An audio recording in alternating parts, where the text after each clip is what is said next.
মারো জেলে ধরো ভেজাও জল কামানে,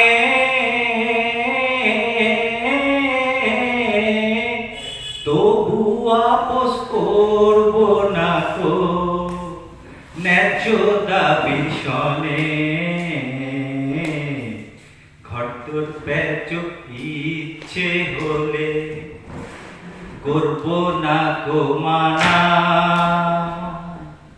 হাতের কলম জনম দুঃখী তাকে বেচো না।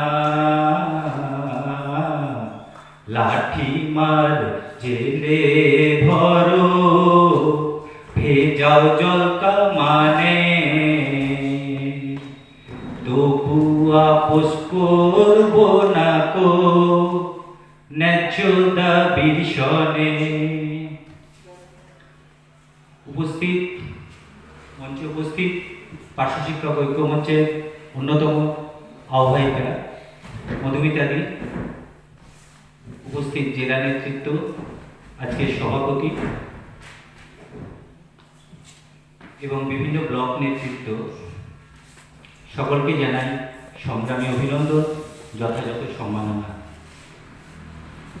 তা বন্ধু, প্রতুল মুখোপাধ্যায় একটি গানের প্যারোডি দিয়ে শুরু করলাম একটি অংশ, এবং ওনারই গানের একটি ছত্র করলাম। প্রতুলবাবুকে কোনো সঙ্গীত শিল্পী, সুরকার, গীতিকার সশ্রদ্ধ প্রণাম জানাই।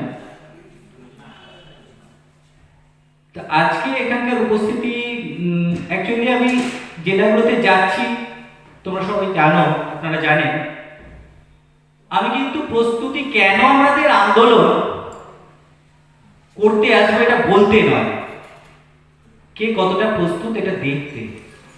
আজকে যদি ডিএলএড সংক্রান্ত বা আমাদের কাজ সংক্রান্ত কোনো অর্ডার জমা দেওয়ার ব্যাপার থাকতো, এত করে কাউকে বারবার বলার দরকার হতো না।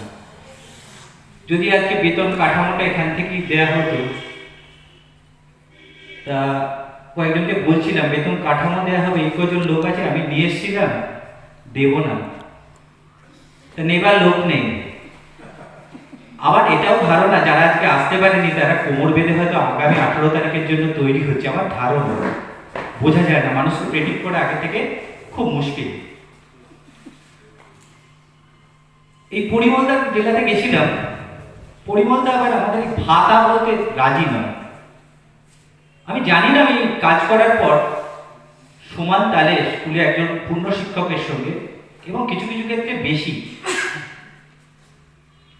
কাজ করে আমি কি পাই, ভাতা কাদের দেওয়া হয়, অসহায় অসমর্থ, আমরা বিধবা নই, বৃদ্ধও নই, 60 বছরের আগে বৃদ্ধ যেটা আমাদের বলা হয়, তার আগেই আমাদের অবসর নিয়ে নিতে হচ্ছে। হাতে কি ঢং ঢং, কবে পাবে 1 লাখ জানে না, আগে মরে গেলে হয়ে গেল, ইহকাল পরকাল ফর্সা দেখতে পাচ্ছি আমরা, তার পরিবার কিভাবে ভেসে যাচ্ছে, বাচ্চারা কিভাবে অসহায় হয়ে পড়েছে, তবু আমাদের হ্যাতক্যাত নেই, চেতনা নেই, আমরা চাই না, বোধহয় আমরা ভালো আছি, কয়েকজন আমরা লাফালাফি করছি। আমি শুনছিলাম 3000-এর ওপর বোধহয় আমাদের সংখ্যাটা, আজকের উপস্থিতি দিয়ে কিন্তু দেখতে গেলে পার্সেন্টেজ কিছু আসবে বলে তো আমি বুঝতে পারছি না, কিন্তু আমার এটাও ধারণা, পাশাপাশি আবারও বলছি, যারা আসতে পারেনি তারা নিশ্চিত আগামী 18-র জন্য কোমর বেঁধে তৈরি হচ্ছে। বিশেষ করে আমাদের যে দিদিমণিদের সংখ্যাটা, তাদের অনেক বাধা ঠেলে আসতে হয়। আমরা হট করে যাচ্ছি বলে বেরিয়ে আসতে পারি, কিন্তু তাদের সমস্যাটা আরো অনেক বেশি। 18 তারিখের জন্য কোনো অজুহাত নয়। আমি জানি না আমি বাড়ি গিয়ে আমার বাবার মুখটা দেখতে পাবো কি পাবো না, সকালবেলা দেখা করে এসেছি, একদম মৃত্যু শয্যায় তিনি যুদ্ধছেন। মায়ের অবস্থাও সব অনেকে জানে, যারা সোশ্যাল মিডিয়াতে আছে, দুদিক মাথা ফাটিয়ে যাচ্ছে তাই অবস্থা। আমি মনে করলে কিন্তু নাচতেই পারতাম, আমি বাড়িতে বসে থেকে সেটা সমাধান করতে পারবো না। যদি আমি কোনো কারণে আমাদের আন্দোলনটাকে, যেটা আমরা হাতে নাতে ফল বলে মনে করি, কাঠামোটা, বেতন কাঠামো, পে স্ট্রাকচার যদি আনতে পারি, তবে তাদের কিন্তু আমি উপযুক্ত পাশে দাঁড়াতে পারবো। আমি ঘরে বসে থেকে গালে হাত দিয়ে মাথা চাপড়ে আমি কিছু করতে পারবো না, সেই জন্য আমি ছুটছি।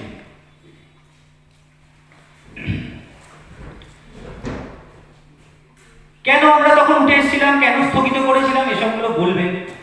দিদি আছে, আরো সব আমাদের এখানকার নেতৃত্ব, আমরা প্রত্যেকে জানি, এগুলো বলার কিছু নেই। তবু মাঝে মাঝে কিছু কিছু ভুঁইফোর সমালোচনা আলোচনা উঠে আসে, কিছু কিছু ক্ষেত্রে সেগুলো জবাব দেওয়ার দরকার হয়। আমি আর সেগুলোর জন্য যাচ্ছি না। এখান থেকে ইতিমধ্যেই বলে দেওয়া হচ্ছে, আমরা কিন্তু সরকার পরিবর্তনের গ্রাম ঐক্য মঞ্চ দিচ্ছে না। আমরা সরকারকে মনে পড়িয়ে দিতে চাইছি, হয়তো সরকার, এই সরকারের তোমার শেষ সুযোগ। বিরোধী দল নেত্রী থাকাকালীন এই মুখ্যমন্ত্রী কথা দিয়েছিলেন, কেউ খাবে আর কেউ খাবে না, তা হবে না, তা হবে না। 11 সালের প্রথম ক্যাবিনেট মিটিং শেষে প্রেস মিটে বলেছিলেন 3 বছরের ধাপে ধাপে 9 বছর কমপ্লিট করে 10 বছর ছুঁই ছুঁই হতে চলল, জানি না কোন ধাপে হবে। পারমিশন নিয়ে যারা ভাবছেন, আমি কিন্তু চাই পারমিশন না হোক। ব্যক্তিগতভাবে আমি এখানে জোর গলায় বলে যাচ্ছি, বহাল তবে আছে রাজার কাছে আমি চাইতেই যাবো, রাজা আমাকে পুরোপুরি একদম ব্যবস্থা করে দেবে, দুয়ার খুলে রেখে দেবে, কার্পেট বিছিয়ে রেখে দেবে, চেয়ার পাশে রেখে দেবে, জল খাবারের ব্যবস্থা করবে। আমি আন্দোলন করতে যাচ্ছি, ও লাঠি খাই, গুলি খাই, লাঠি জলে ছুটে পালাই, দরকার নেই। কি বলবে আন্দোলন করে ফসল এনেছি, লজ্জা করবে না আপনার? আমি চাই 10, 20, 50টা মাথা ফাটুক, আমার মাথাটাও ফাটুক, সামনেই থাকো। 500 জন, 1000 জন জেলে যাক, দেখি আন্দোলন সফল হয় কিনা। রাস্তায় পড়ে ভিজুক, জল কামানে যত রঙিন জল, যত কেমিক্যাল দিয়ে ভেজায় ভিজুক, লড়াই করে ফসলটাকে তুলবো না ঘরে। কি অন্যায়টা করেছি আমরা? আমাদের অভিভাবক সহ সরকারের কাছে তার প্রতিশ্রুতিটা মনে করিয়ে দিয়ে আমাদের হকের দাবি, ভিক্ষা নয়, হকের পাওনাটাকে চাইতে যাচ্ছি, বলতে যাচ্ছি। আমার খিদে কতটা দেখবে না, আমি খেতে চাইছি কিনা, খিদের তেজটা দেখবে না। আন্দোলন করতে শিখতে হবে, আমাকে বলতে আসতে হবে, পারমিশন পেলে যাব, না পেলে যাব না। আপনার বাচ্চাটার কাছে গিয়ে শিখুন আন্দোলন কিভাবে করতে হয়, কিভাবে সে আপনার কাছে মোবাইল গেম খেলার দাবি আদায় করে নেয়, কিভাবে অসময়ে আইসক্রিম খাওয়ার দাবি আদায় করে নেয়, কিভাবে টিভিতে কার্টুন দেখার দাবি আদায় করে নেয়। জ্ঞান জ্ঞান করলো, ভালোভাবে বললো, খ্যান খ্যান করলো, একটা সময় শুয়ে পড়লো,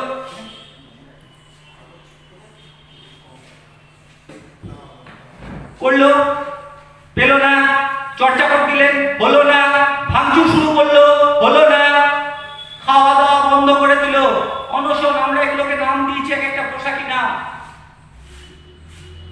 আমাদের শিখে যেতে হয়, জেনে যেতে হয়, ওখানে কি করছে, ওখানে কি করছে। অন্য জেলায় নেড়া হচ্ছে, আমি ওখানে নেড়া হব। সে তো সহজাতভাবে শিখেছে, আমরা কিছু জেনে যাচ্ছি বলে আমাদের মধ্যে এত আতঙ্ক। ওই বাচ্চাটা শিখেছে কিভাবে হচ্ছে মোবাইল গেম খেলার দাবিটা আদায় করবে। আপনি হার স্বীকার করছেন না, অন্যায় জেনেও তাকে কখনো কখনো তার দাবি মেনে নিচ্ছেন না। নিজেকে আয়নার সামনে দাঁড়িয়ে নিজেকে উদ্বুদ্ধ করতে হবে। মধুমিতা দি, এখানকার এই রেজাউল দা বা গৌতম দা, কেউ পারবে না আপনাকে উদ্বুদ্ধ করতে। জাহাঙ্গীর দা যতই লিখে যাক, লেখা হবে যতক্ষণ ধরে লেখে, আমার তো মনে হয় সে লেখাটা পড়ার মতো সময় থাকে না আমাদের। উদ্বুদ্ধ একমাত্র নিজেকেই নিজে করা যায়। যতই জ্বালাময়ী ভাষণ, খানিকক্ষণ পর থিতিয়ে গেলে বা আবার একটা নতুন বিতর্ক উঠে গেলে, তাই তো আবার আমি দোটানায় পড়ে যাই, যাবো কি যাবো না। পার্শ্ব শিক্ষকদের একটাই মঞ্চ মনে করি পেশাগত স্বার্থে, সেটা হচ্ছে পার্শ্ব শিক্ষক ঐক্য মঞ্চ। কোনো খোলা মঞ্চ, বদ্ধ মঞ্চ বা অন্য কোনো মঞ্চ না। এখানে সবার জন্য অবারিত দ্বার, যে আসবে পার্শ্ব শিক্ষক তার পরিচয় নেওয়া হবে, এসো ভাই। বাইরে থেকে সমর্থন জানাবে, এসো ভাই। যারা বিশৃঙ্খলা করে বেরিয়ে যাচ্ছে, বিভেদ চাইছে, এসো ভাই। পরে যদি তুমি নিজের বোধ বুদ্ধির জায়গাটা ঠিক রেখে আসতে পারো, এসো। রং সাদা। কেউ এখান থেকে কোনো পার্টি স্লোগান দেয়, কার রাজনীতি নেই। যারা বলে যে আমি রাজনীতি করি না, করেন মশাই, করেন। আপনার মিসেস বা আপনার হাজবেন্ড যখন আপনাকে কোনো কিছু একটা বলে, সেটা আপনি পারছেন না, একটু অন্য কায়দা কানুন করে, একটু কূটনীতির আশ্রয় নিয়ে, আপনার বাচ্চা যখন চাইছে, তাকে একটু ভুলিয়ে ভালিয়ে করছেন না, ওটার মধ্যে রাজনীতি নেই। রাজনীতি আমাদের কোথায় নেই। রাজনীতির ঊর্ধ্বে উঠতে হবে, যেটা কোটার রাজনীতি আমাদের চলছে সমাজে, সেটার উপরে উঠে আসতে হবে। আমি আবারও বলছি, আপনাদের প্রস্তুতি দিতে নয়, আপনারা কতটা প্রস্তুত সেটা জানতে এসেছি। প্রত্যেকের সঙ্গে আমরা লিঙ্কড আছে, প্রত্যেকে যুক্ত হয়ে আছে। আজকে কোনো অর্ডার বেরোলে কালকে যদি কোথাও হাজিরা দিতে হয়, যদি কোনো গভর্নমেন্ট অর্ডার, ডিএলএড সার্টিফিকেট যেটা আমাদের 16 তারিখে জমা দেওয়ার কথা ছিল, সরাসরি হাজির হয়ে কালকে কিন্তু প্রত্যেকে হাজারো বাধা উপেক্ষা করে তারা কিন্তু চলে যাবে। আজকে থেকে অসুস্থ হয়ে 18 তারিখের জন্য তাকে গিয়ে বলুন তার পরিবারের একজন সদস্যকে রিপ্রেজেন্টেটিভ হয়ে দিয়ে যেতে। অনেক সময় যেটা আমাদের যে সমস্ত সামাজিক অনুষ্ঠানে আমি যেতে পারছি না, অথচ যেতেই হবে, আমি পরিবারের কাউকে সেখানে হাজির করে দিই, সেরকম ভাবে পাঠিয়ে দিই। একজনও কাউকে যেন বাদ না থাকে, কেউ যেন না বলতে পারে আমি খবর পাইনি কোন গাড়িতে। এখন শুধু একটাই কথা হবে, অমুক দিন এইভাবে আমরা এই ব্লক থেকে এইভাবে যাবো, গাড়ি ভাড়া করবো না অমুক ট্রেনে যাবো না অমুক বাসে যাবো। এর অ্যাকাউন্ট পেয়েছিলাম, সকলের সহযোগিতা পেয়েছিলাম, পেশাগত স্বার্থে আমি অনুসরণ করেছিলাম। আমি কোনো মহাপুরুষ, কোনো বাকসিদ্ধ হয়ে যাইনি যে আমি ওখান থেকে বলবো অমুকের কাছে অমুকটা আছে, আমি সব জেনে গেছি। আমি মিথ্যে কথা বলবো, অমুকবাবু টাকা তুলেছে, অমুকবাবু খরচা করেছে, অমুকবাবু অমুক করেছে, মিথ্যে কথা বলা হয়েছে। আমি অনুসরণ করে বাকসিদ্ধ মহাপুরুষ হয়ে যাইনি, মনে হয়েছে। তাই যারা এগুলো করছে তাদের মোটিভটা জেনে নিতে হবে। ঠিক আছে, তার সঙ্গে কোনো বিতর্ক না, তাকে এড়িয়ে চলে, ছেড়ে রাখা, তার নিজের বোধ বিবেকের কাছে সে দায়বদ্ধ থাকুক। একসময় সে নিজের ভুল বুঝে, আশা করি সে ফিরে আসবে আবার আমাদের এই ঐক্য মঞ্চে।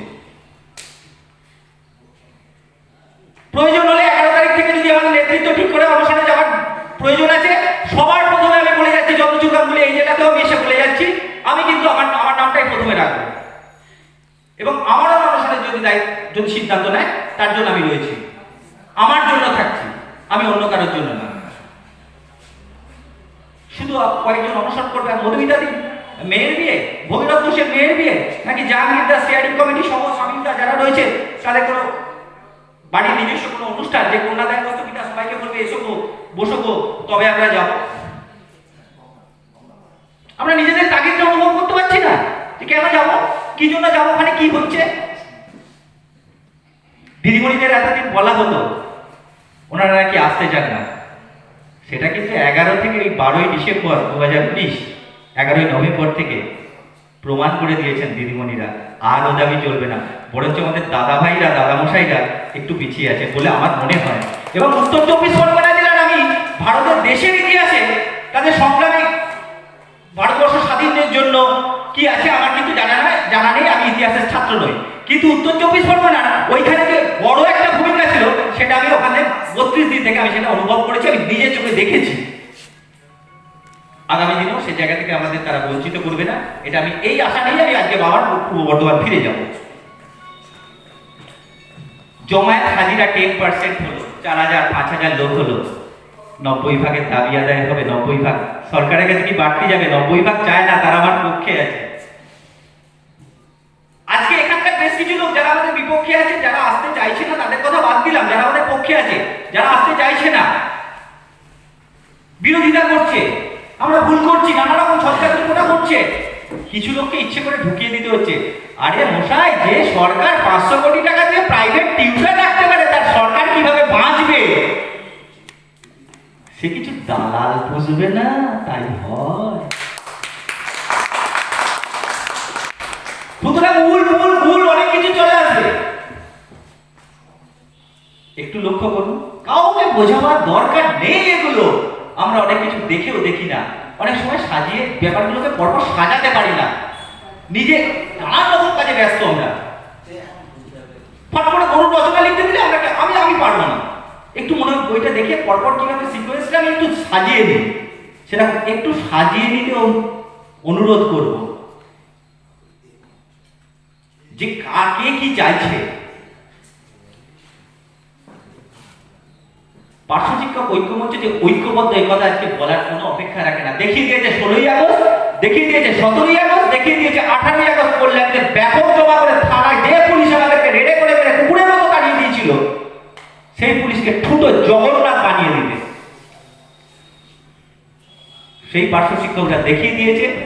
11ই নভেম্বর থেকে 12ই ডিসেম্বর 32 দিন হাইকোর্ট খুলিয়ে পারমিশন বার করে কিভাবে জোটবদ্ধ হয়ে লড়াই করতে চায়, লড়াই করতে পারা যায়, পারে, দিনের পর দিন সেখানে মাটি কামড়ে পড়ে থেকে সেই লড়াইটা আরো ব্যাপকভাবে আরো বড়িয়াভাবে চাই। একজনও কেউ যেন না বলতে পারে নিজের ইচ্ছায় স্বেচ্ছায় আসবো না, আলাদা কথা, আমি খবর পাইনি বলে যাইনি, এই অংশটাও ব্যাপক থাকে। কেউ যাচ্ছে না বলে আমি যাচ্ছি না, এই কথাটা যেন না বলে অমুক যাচ্ছে আমিও যাব, এই আওয়াজটা উঠুক। আর তাই আমি বলি, ওরে কে কে যাবি সঙ্গে আয়, জোট বেঁধে হক ছিনবি আয়, করবো লড়াই ডাকছি তাই, হকটি আমার ছিনতে চাই, আদায় প্যারার কাজের দর ডাকছে 18 ডিসেম্বর। আর তাই তো বলি আগামী ডিসেম্বর 18 হয় হক পারো, নয় রোজ মরো, তিল তিল করে তো মরছি আমরা। সব সয়ে নিচ্ছি, দন্তস্ব না, তালব্য সব, আমার একটু শয়ের গন্ডগোল আছে, ওই জন্য বানান করে বলে দিতে হয়। এতগুলো 179 জন এখনো পর্যন্ত, সংখ্যাটা আমি বললাম এই পর্যন্ত তথ্যটা রাখতে পারা গেছে বলে, এর বাইরে কিছু থাকতেই পারে। খুব আনন্দের খবর পেলাম আজকে এসে, যখন তরুণদা বলল, ভাইপো বলি এখন দাদা বললাম মাইকের সামনে, স্বাগত আজকে বাড়ি ফিরবে, বাড়ি আসার জন্য ছটফট করছে। এত ভালো লাগলো, সুস্থ স্বাভাবিক জীবনে দ্রুত ফিরে আসুক।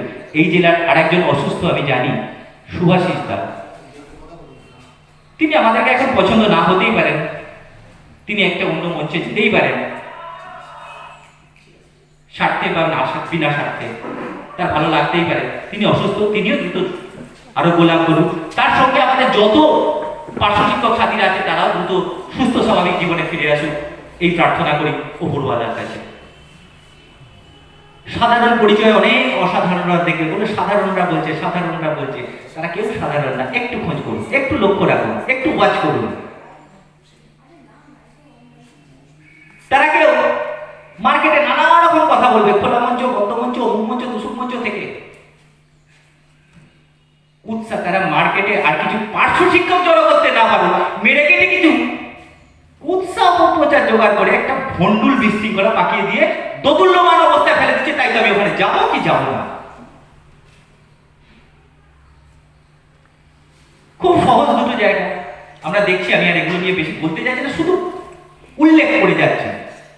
একজনকে দমাতে গেলে তার আর্থিক নয়ছয় করেছে, সেই জায়গাটাকে লাগিয়ে দাও, চরিত্র হনন করে দাও, শেষ হয়ে যাবে।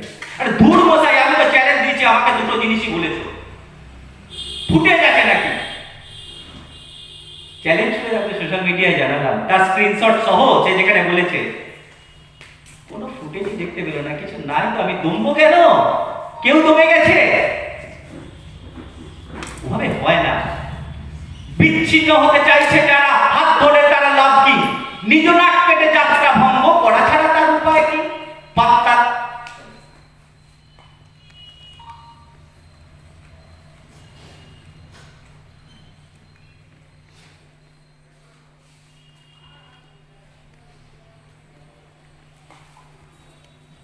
নিজ নাক কেটে যাত্রা ভঙ্গ করা ছাড়া তার উপায় কি?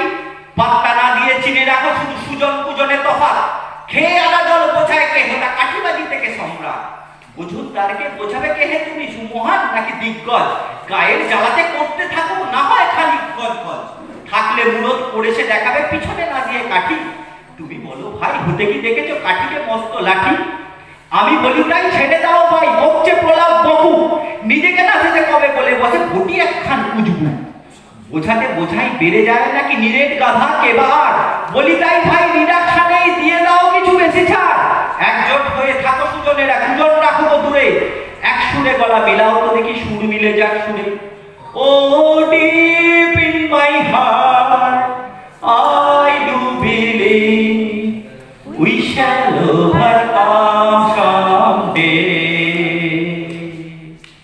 We are not afraid, we are not afraid, we are not afraid today. ডাহা মিথ্যা কথা বললাম, আমি প্রচন্ড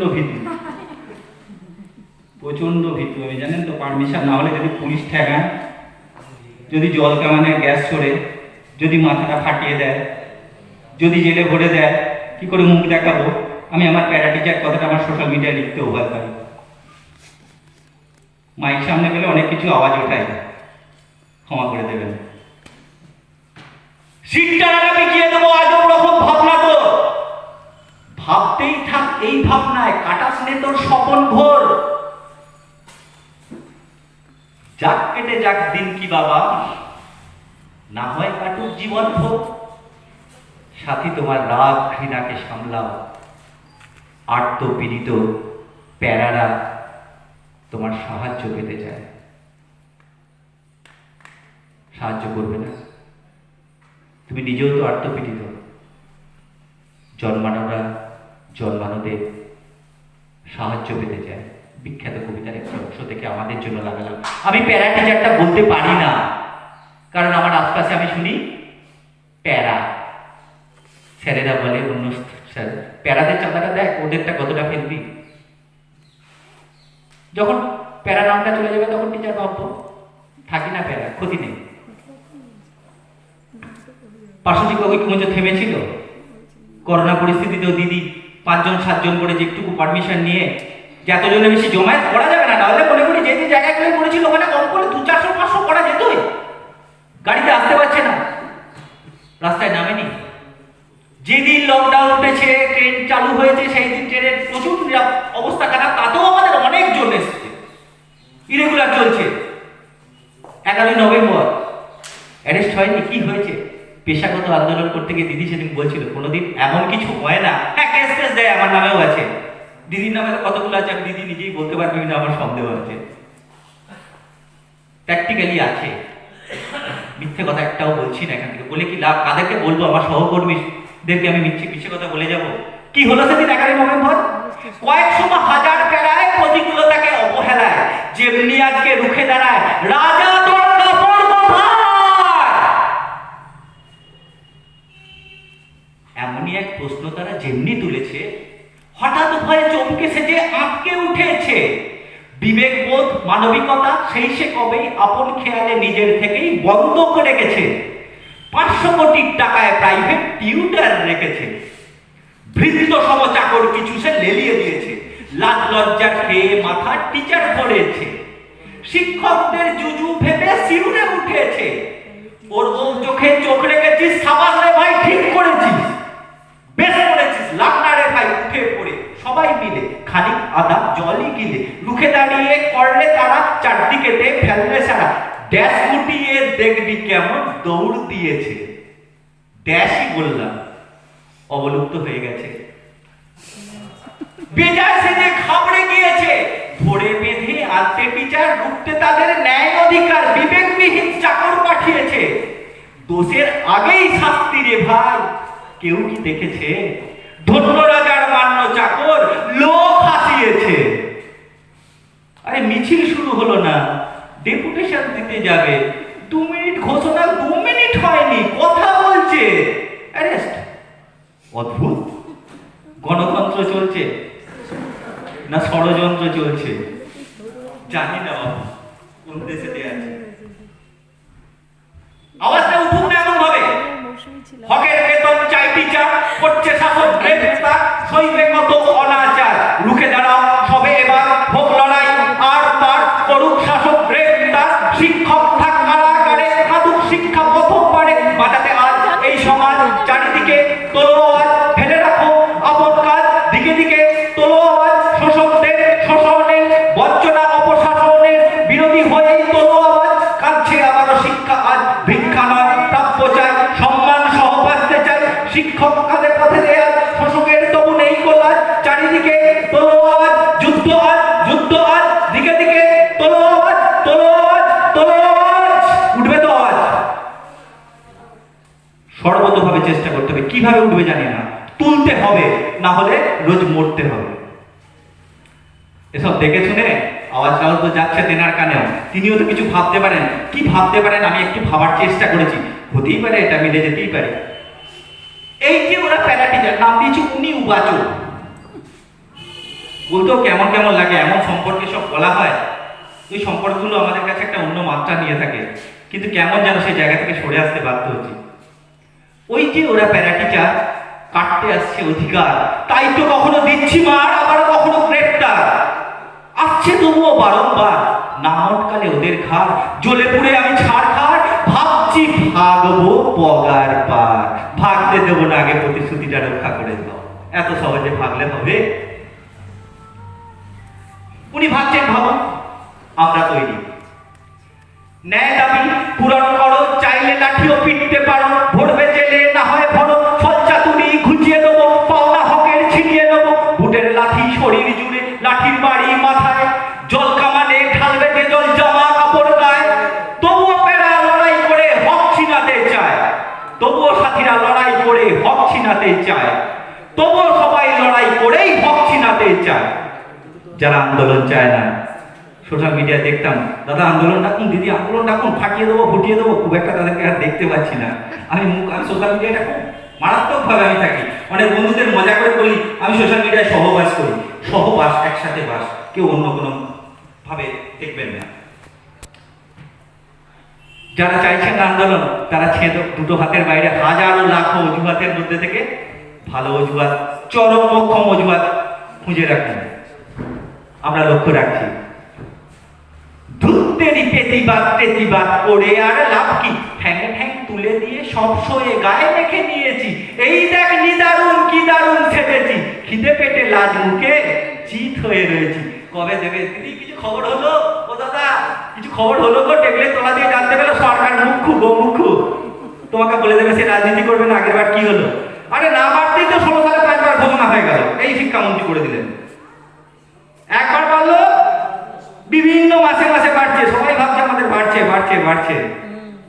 4 আনা দিলে 5 সিকের রাজনীতি হবে, সে ছাড়বে, তোমার মুখে খবরটা দিয়ে দেবে। কি দেখলাম?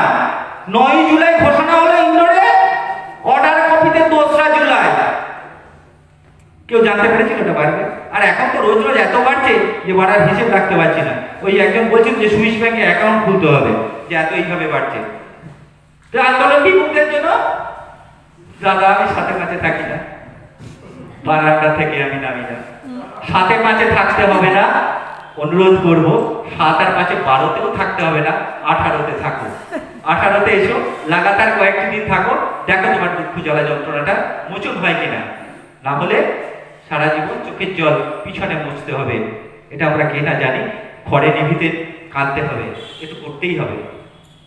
শোষকের বেয়াদবি কত আর সইবে, রোজ রোজ তিলে তিলে কতই বা মরবে। পড়ে পড়ে মার যদি তবু তুমি খেতে যাও, তবুও তবে খুনি ভাই হাতখানি ছেড়ে দাও। বিকৃত হয় যদি মেরুদণ্ডখানা, বিকৃত করবে তা তো সম্ভব না। প্রয়োজনে তুলে নাও ফের বেদ হাতেতে, বেয়াদব সমাজকে সবকটা শেখাতে। চুপচাপ বসে কেন ওহে মোর সাথী সব, ওশিখানা তুলে ধরো তোলো ভাই মশির।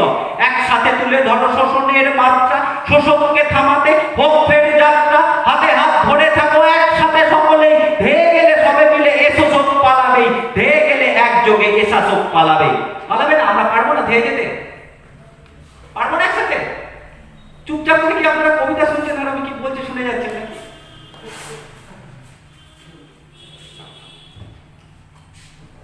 আর বেশিক্ষণ সময় নেব না। শোষকের উদ্দেশ্যে থাকলো দমন পীড়নের উঠবে যত, হক অধিকার ছিনিয়ে নিতে চক্রান্ত ঘুচিয়ে দিতে প্যারাডের জেদ বাড়বে তত। ন্যায্য দাবি পূরণ করো, চাইলে লাঠিও পিটতে পারো, ভরবে জেলে না হয় ভরো, ছল চাতুরি ঘুচিয়ে দেবো, পাওনা হকের ছিনিয়ে নেবো। ভয় ভীতি ডর তাদেরই হয় যাদের আছে হারাতে ভয়, বঞ্চিত আর শোষিত প্যারা তাই তো লড়াই ছাড়বে না। হারিয়েছি বাঞ্চায় যা প্রাণ, তবুও লড়াই থামবে না। আয় রে ভাই হচ্ছি নাই, এছাড়া আর গতিও নাই। আমি চাই এমন একটা ঝড় উঠুক, কোনদিন যেন কোনো প্যারা আর কাঁদতে পারে না। এমন 18 ঝড় উঠুক, 18তে এক ঝড় উঠুক, ঝড় উঠুক, ঝড় উঠুক। তুলতে হবে, যদি না তুলতে পারি ঠিক আমফান, টাইফুন, টর্নেডোর কথা আমরা বইয়ে পড়েছি, আমফান চোখের সামনে দেখেছি। ঝড়টা তুলে দেখি না কি হয়, একবার দেখি না মরার আগে। আর একবার, রোজ তো মরছি, মরেই তো আছি, একবার বাঁচার চেষ্টা করে দেখি না, বাঁচার জন্য একবার মরি না। তাই আর সময় নেব না। একটা রবীন্দ্রসঙ্গীতের প্যারোডি আমি গান একদম পারি না, শুধুমাত্র ভালো লাগা থেকে কানে যেটুকু আসে সেখান থেকে করছি। নিজেকে আমি এগুলোর মধ্যে দিয়ে আমি নিজেকে উদ্বুদ্ধ করি, যতবার এগুলো বলি, বাড়িতেও যতবার করি, আরো নিজেকে আমি মনে করি লড়াইয়ের জন্য আমি তৈরি হচ্ছি। এখন আর দেরি নয়, ধর গো তোরা, হাতে হাতে ধর গো, আজ ন্যায্য দাবি কাটতে হবে, সামনে গিয়ে আয় তো। ওরে ডাক উঠেছে ঐক্য মঞ্চে, নেবই এবার হককে যে, লগ্ন বয়ে যায় পাছে ভাই, দল বেঁধে সবে আয় তো। এখন আর দেরি নয়, ধর গো তোরা, হাতে হাতে ধর গো, আজ ন্যায্য দাবি চিনতে হবে, দল বেঁধে সবে আয় তো। এখনো যারা ঘরে আছে হতাশায় ভুগে, সারাদিন বিলাপ করে, দাবি আদায়ে রাজপথেতে খবর দিয়ে সবে আন্ত, আজ লড়তে হবে, হক কাটতে হবে, দেরি কেন করিস তবে, বাঁচতে যদি হয় লড়ে নে, মরতে হয় লড়ে মরবো, বাঁচলেও লড়েই নেবো, মরলে লড়েই মরবো, তবে তো শহীদের জায়গাটা পাবো। প্রতিম মুখোপাধ্যায়ের লড়াইয়ের শেষ গান দিয়ে আমি শেষ করছি। কি করে এগুলো শোনার পর জানার পরেও মানুষ বসে থাকতে পারে তার নিজের জন্য? ভিক্ষে নয় তো, কেন ভিক্ষে চাইবো, কেন ভাতা নেব? যে সাম্মানিক আমাকে সম্মান দেয় না, কি লাভ সে সম্মানিকের? বেতন কি করে বলবো এটাকে? পরিবন্ধ বলছিল বেতন, যেহেতু ইপিএফ কাটে। আমি বললাম না দাদা, কি করে বলি? আমি তো আর হাউস রেন্ট পাই না, অন্যান্য যে সমস্ত বেতনের যে সমস্ত অ্যালাউন্স গুলো আছে আমি তো পাই না। শুধুমাত্র ইপিএফ কাটে আমি ওটাকেও বলতে পারবো না, আমি কোনোটাই বলতে পারি না, এখানে নাকি দেয়। লড়াই করো, লড়াই করো, লড়াই করো, লড়াই যতদিন না বিজয়ী হও।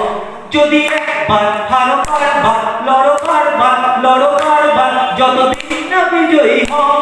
কিসের ভয়, হবেই জয়, দূর করে ফেলে যত সংশয়, এবারে তৈরি হও। এই তো যুক্তি জনগণের, এ পথে মুক্তি জনগণের, তুমি তো তাদেরই একজন, তুমি একাকী কখনো নও। আমি এখানকার জনগণের জায়গাটা এটা মূল গানেতে আছে, আমাদেরও বলছি, ওনাকে সশব্দ প্রণাম জানি। এই তো যুক্তি আমাদেরও, এ পথে মুক্তি আমাদেরও, তুমি তো তাদেরই একজন, তুমি একাকী কখনো নও। তাদেরই সঙ্গে এক হয়ে আজ মুক্তি শপথ নাও, যুদ্ধে সামিল হও, আজ তুমি যুদ্ধে সামিল হও। ধন্যবাদ সকলকে, সংগ্রামী অভিনন্দন। পরে সম্ভব হলে